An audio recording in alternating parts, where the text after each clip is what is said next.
करेंगे जम्मू कश्मीर की, क्योंकि 10 सालों के बाद यहां पर विधानसभा के चुनाव जो हैं वो हो रहे हैं और आज पहले चरण का मतदान है जिसके लिए मंच तैयार हो चुका है और मतदान भी शुरू हो चुका है। लोकतंत्र के इस महापर्व में जम्मू कश्मीर में पहले चरण की 24 सीटों पर मतदान अब शुरू हो चुका है और शाम 6 बजे तक ये वोटिंग जारी रहेगी। जो आज मतदान हो रहा है उसमें कश्मीर की 16 और जम्मू की 8 विधानसभा सीटों के लिए मतदान है, जहां 219 उम्मीदवार मैदान में हैं। राज्य के 23,27,000 मतदाता वोटिंग के जरिए इन उम्मीदवारों की किस्मत का फैसला करेंगे। पहले चरण के मतदान के लिए 3,276 केंद्र स्थापित किए गए हैं। तो आज कश्मीर के जिन जिलों में मतदान हो रहा है उसमें अनंतनाग है, पुलवामा, शोपियां, कुलगाम, जबकि जम्मू के डोडा, रामबन और किश्तवाड़ जिले में मतदान हो रहा है। और ये तस्वीरें भी अदिति आना शुरू हो चुकी हैं। बिल्कुल, तो बहुत ही महत्वपूर्ण है क्योंकि पिछले कुछ दिनों से हम देख रहे हैं आतंकवादी गतिविधियां जो हैं वो भी यहाँ पर बढ़ी हैं, लेकिन जिस तरह से सुरक्षा बल लगातार चौकस हैं और आतंकवादियों को ढेर कर रहे हैं वो अपने आप में काबिल तारीफ है। तो चुनौती यहाँ पर ज़रूर है, लेकिन लोगों का उत्साह हमने आरजू लोकसभा चुनाव में भी देखा था और विधानसभा चुनाव का भी लोग लंबे वक्त से इंतजार कर रहे हैं। ये अहम मुद्दे रहेंगे जिसमें जम्मू कश्मीर को फिर से राज्य का दर्जा जो है उसको लेकर सभी दल जो हैं वो काफ़ी मुखर है। सुरक्षा व्यवस्था का मुद्दा है, तो ऐसे तो ये 4 तस्वीरें अलग अलग जगह से आप देख रहे हैं, जहां पर सुबह से ही लोगों की कतारें लगना शुरू हो चुकी हैं। वोटिंग करने के लिए लोग सुबह से ही पहुंच रहे हैं क्योंकि 10 साल बाद ये मौका कश्मीर के लोगों को मिल रहा है कि वो मतदान कर रहे हैं। आज 24 सीटों पर ये वोटिंग जारी है, लगातार वहां पर लोग पहुंच रहे हैं। चुनाव आयोग के लिए भी, जिस तरीके से अदिति भी बता रही थी, बड़ी चुनौती है कि वहां पर शांतिपूर्वक मतदान करवाया जाए, क्योंकि पिछले कुछ दिनों से हम देख रहे हैं लगातार वहां पर आतंकी गतिविधियां बढ़ी हैं। हालांकि सुरक्षा बलों की तैनाती वहां पर बढ़ाई गई है, तमाम बूथों पर सुरक्षा बल तैनात हैं और लोगों की सुरक्षा को सुनिश्चित कर रहे हैं। ड्रोन कैमरा तक से निगरानी वहां पर की जा रही है। कुछ संवेदनशील बूथ भी हैं जहां पर ज्यादा सुरक्षा बल तैनात है। तो आज 24 सीटों पर ये मतदान हो रहा है और लोग पहुंच रहे हैं वोटिंग करने के लिए। 4 तस्वीरें अलग अलग जिलों से, अलग अलग बूथों से आप देख रहे हैं। मतदान जारी है। कुछ बड़े चेहरे भी हैं अदिति इस बार चुनावी मैदान में। फेज़ 1 की अगर हम बात करें तो टक्कर कई पार्टियों के बीच में है। इस बार सिर्फ कांग्रेस और बीजेपी के बीच या पीडीपी के बीच ही टक्कर नहीं मानी जा रही, कई निर्दलीय भी चुनावी मैदान में हैं जो जीत का दावा ठोक रहे हैं। तो ये तस्वीरें आप देखिए, लंबी लंबी कतारें यहाँ पर सुबह से ही लगना शुरू हो चुकी हैं और ये तस्वीरें हमें बता रहे हैं कि लोग किस कदर इस चुनाव के लिए, अपने अधिकार का प्रयोग करने के लिए उत्साहित हैं।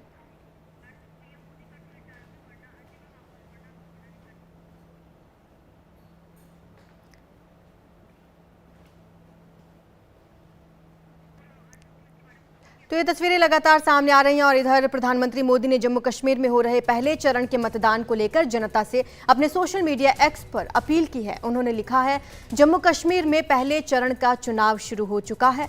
मैं उन सभी निर्वाचन क्षेत्रों में जहां मतदान हो रहे हैं बड़ी संख्या में मतदान करने और लोकतंत्र के पर्व को और मजबूत करने का आग्रह करता हूं। मैं विशेष रूप से युवा और पहली बार मतदान करने वाले वोटरों से अपने मताधिकार के प्रयोग करने का आह्वान करता हूं। तो प्रधानमंत्री नरेंद्र मोदी ने सोशल मीडिया पोस्ट पर ये अपील की है, लोगों से कहा है कि वो इस संख्या में वोट करने के लिए पहुंचे। उन्होंने कहा कि वो विशेष रूप से युवा और पहली बार जो वोट कर रहे हैं उनसे अपने मताधिकार के प्रयोग करने का आह्वान करता हूं। अब अदिति, देखने वाली ये बात होगी कि 2014 के मुकाबले इस बार पहले फेज में कितनी परसेंटेज वोटिंग होती है। हालांकि जो तस्वीरें आ रही हैं वो सकारात्मक संदेश दे रही हैं।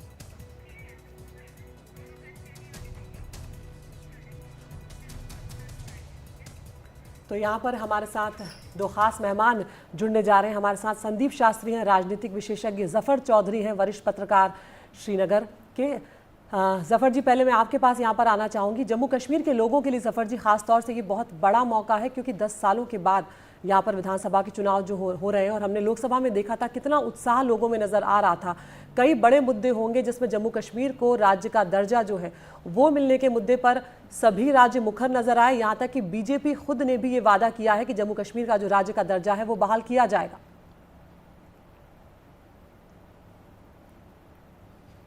6 साल से यहाँ पे इलेक्टेड गवर्नमेंट नहीं है, 6 साल से लेजिस्लेचर नहीं है। राज्य का पूर्ण दर्जा बहाल होने से भी ज्यादा जो इम्पोर्टेंट महत्वपूर्ण बात यह है कि लोगों में ये इतना बड़ा उत्साह भरा हुआ है कि वो अपनी लेजिस्लेचर वापस उनके पास बहाल हो, असेंबली हो, एमएलए बन जाए, मंत्रिमंडल बन जाए, गवर्नमेंट बन जाए और एक एक्सेसिबल गवर्नेंस उनको मिले जिसके पास वो जा सके, अपनी बात कर सके। 6 साल से जो पूरा ब्यूरोक्रेसी के पास यहाँ पे सारा निजाम था और जहाँ पे लोगों की कोई एक्सेसिबिलिटी नहीं होती है या जो निर्णय करने की जो प्रणाली होती है उनमें कोई हिस्सा नहीं होता है, तो लिहाजा देखा जाता था 2019 के बाद जब कॉन्स्टिट्यूशनल चेंजेस हुई, धारा 370 वगैरह को हटाया गया, तब से देखा जाता था कि लोगों में बहुत ज्यादा नाराजगी है, रोष है।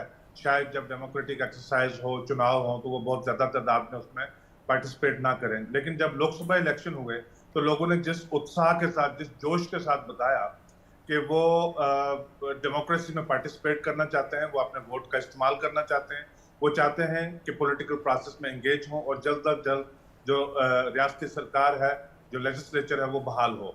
मुझे लगता है कि आज जब वोटिंग के आंकड़े हमारे सामने आ जाएंगे तो ये लोकसभा के चुनाव में जो मतदान हुआ था उससे भी ज्यादा मतदान अभी असेंबली इलेक्शन में भी होने वाला है, ऐसा मेरा पूरा यकीन है। साउथ कश्मीर के 4 डिस्ट्रिक्ट कंप्लीट आज इन्वॉल्व हो रहे हैं और 3 डिस्ट्रिक्ट जो हैं जम्मू रीजन की चुनाव वैली के हो रहे हैं। ये स्टूडियो हमारे साथ एक और गेस्ट मौजूद है, संदीप शास्त्री, राजनीतिक विश्लेषक हैं। संदीप जी, अगर हम जम्मू कश्मीर की ही बात करें, वहाँ पर पहले फेज़ का चुनाव अभी जारी है, तो वहाँ पर क्या लगता है कि पार्टियों के लिए कितनी बड़ी चुनौती है, क्योंकि 10 साल बाद वहाँ पर इलेक्शन होने जा रहा है और लोगों का भरोसा कायम रखना बड़ी चुनौती होगी? आपने कार्यक्रम का शीर्षक बहुत ही अच्छा दिया है, नया सुबह नया कश्मीर। उसमें मैं 2 और जोड़ूंगा, नई दिशा और नया नजरिया। ये दोनों भी आप आज के चुनाव में जो शुरू हो रहा है वो देखेंगे। जैसे आपने कहा 10 साल के बाद असेंबली के लिए ये चुनाव हो रहा है, हमारे वोटर्स जाके वहाँ मतदान कर रहे हैं। और जैसे अभी हमारे मित्र ने कहा, जिस तरह से लोकसभा चुनाव में मतदान का एक एंथुजियाज्म दिखा था, वही आज यहाँ दिखाई दे रहा है।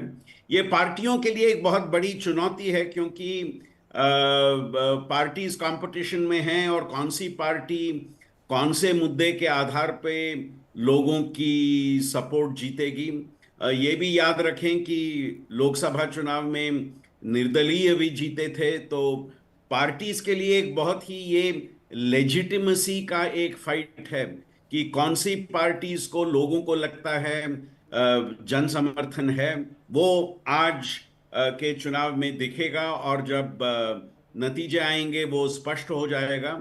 और ये नई दिशा जो हम कश्मीर में देख रहे हैं, नई दिशा जो हम जम्मू एंड कश्मीर में देख रहे हैं, जो प्रॉमिसेस अलग अलग पार्टीज ने किया है, उन प्रॉमिसेस पे लोग क्या सोचते हैं, लोगों का विचार क्या है। ये जम्मू एंड कश्मीर का राज्य का मुद्दा, सभी पार्टियों ने इस पे एक स्टैंड लिया है और लोग इस पे अपना विचार कैसे व्यक्त करेंगे। और इसके बाद जब सरकार बनेगा, जब कोई सरकार बनेगा, सरकार किस तरह से इन विषयों को इम्प्लीमेंट करने का एक प्रयत्न करेगा, वो भी बहुत ही अहम रहेगा। और अंतिम बात मैं ये कहूँगा कि शायद ये उत्साह इस कारण से भी है कि 10 साल के बाद विधानसभा में लोगों को मौका मिला है कि अपनी प्रतिनिधि को चुने, एक प्रतिनिधि हो जिसको हम जाके हमारी समस्याएं उनके साथ चर्चा करें। अभी तक ये एक ब्यूरोक्रेसी का शासन, काफी लोग कहते हैं, दिख रहा था। अभी लोग जिन्हें चुन के भेजते हैं, उनका रोल, उनका पात्र, उनका सहयोग और उनसे अपने समस्याओं को बताने का एक मौका लोगों को मिल रहा है। और वो मुझे लगता है एक अहम बात है आज के चुनाव में।